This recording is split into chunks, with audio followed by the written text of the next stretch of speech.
Facebook, WhatsApp, Instagram suffer worldwide outage. Facebook and its Instagram and WhatsApp platforms are back online after a massive global outage plunged the services and the businesses and people who rely on them into chaos for hours. Facebook said late Monday that the root cause of this outage was a faulty configuration change, and that there is no evidence that user data was compromised as a result of the outage. The company apologized and said it is working to understand more about the cause, which began around 11:40 a.m. Eastern Monday. Facebook was already in the throes of a separate major crisis after whistleblower Frances Haugen, a former Facebook product manager, provided the Wall Street Journal with internal documents that exposed the company's awareness of harms caused by its products and decisions. Haugen went public on CBS 60 Minutes program Sunday and is scheduled to testify before a Senate subcommittee Tuesday.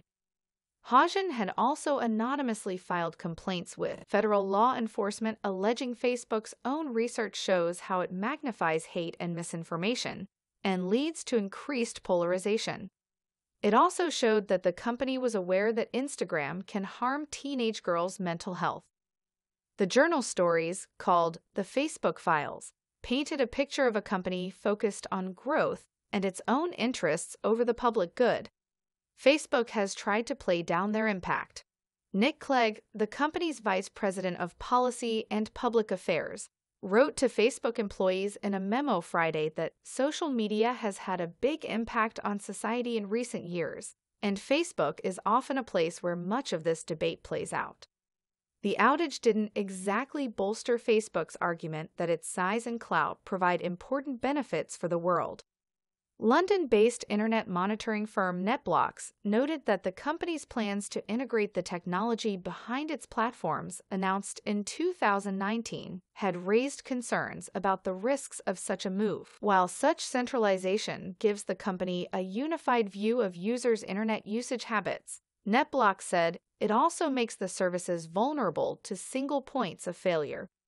"This is epic," said Doug Mattery, director of internet analysis for Kentic Inc., a network monitoring and intelligence company. The last major internet outage, which knocked many of the world's top websites offline in June, lasted less than an hour. The stricken content delivery company in that case, Fastly, blamed a software bug triggered by a customer who changed a setting. For hours, Facebook's only public comment was a tweet in which it acknowledged that some people are having trouble accessing the Facebook app and said it was working on restoring access. Regarding the internal failures, Instagram head Adam Mosseri tweeted that it feels like a snow day.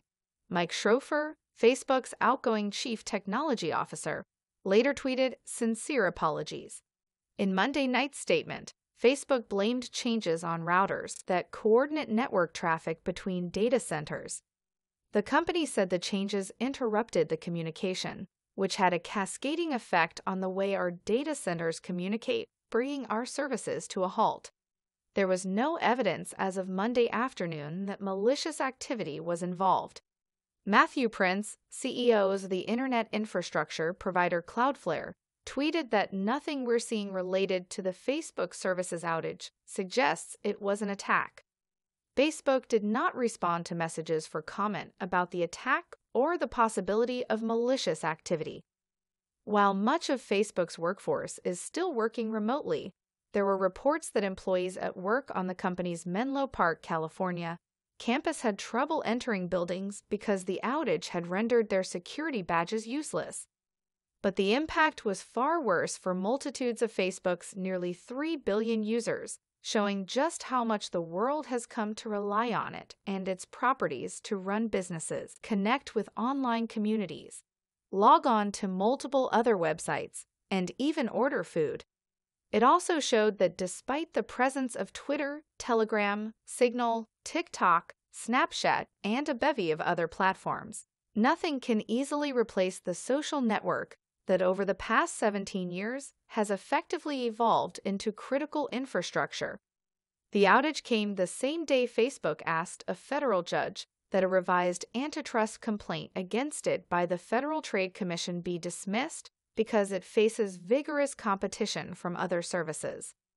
There are certainly other online services for posting selfies, connecting with fans, or reaching out to elected officials. But those who rely on Facebook to run their business or communicate with friends and family in far-flung places saw this as little consolation. Kendall Ross, owner of a knitwear brand called Knit That in Oklahoma City, said he has 32,000 followers on his Instagram business page at id.knit. That almost all of his website traffic comes directly from Instagram. He posted a product photo about an hour before Instagram went out. He said he tends to sell about 2 hand knit pieces after posting a product photo for about $300 to $400. The outage today is frustrating financially, he said. It's also a huge awakening that social media controls so much of my success in business. So many people are relying on Facebook, WhatsApp, or Instagram as primary modes of communication that losing access for so long can make them vulnerable to criminals taking advantage of the outage, said Rachel Toback, a hacker and CEO of Social Proof Security. They don't know how to contact the people in their lives without it, she said. They're more susceptible to social engineering because they're so desperate to communicate. Toback said during previous outages, some people have received emails promising to restore their social media account by clicking on a malicious link that can expose their personal data. Jake Williams, chief technical officer of the cybersecurity firm BreachQuest, said that while foul play cannot be completely ruled out, chances were good that the outage is an operational issue caused by human error.